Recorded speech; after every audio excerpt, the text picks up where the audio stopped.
Sur nos rapports avec l'Algérie, c'est vrai qu'on a tous le sentiment que la guerre d'Algérie ne s'est jamais refermée, que l'Algérie nous en veut encore terriblement.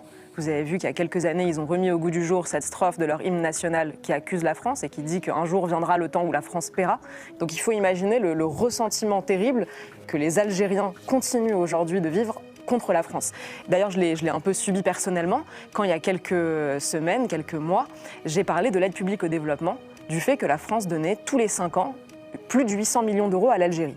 Et quand j'ai dit ce simple fait, qui est un fait public, officiel, sur toutes les statistiques gouvernementales, le gouvernement algérien a déposé plainte contre moi. Et le président de la République algérienne, M. Tebboune, a fait une conférence de presse où il m'a attaqué nommément. Quand on voit ça, on se dit qu'ils nous détestent tellement qu'ils ont même honte de recevoir de l'argent de notre part.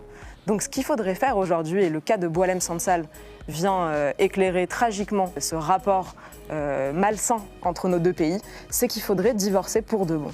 En 1962, on leur a donné leur indépendance, on a prétendument divorcé, mais en réalité, on a eu la garde des enfants, on a continué de payer une pension alimentaire et on subit en plus les violences conjugales. Maintenant, je pense qu'il faut savoir dire stop.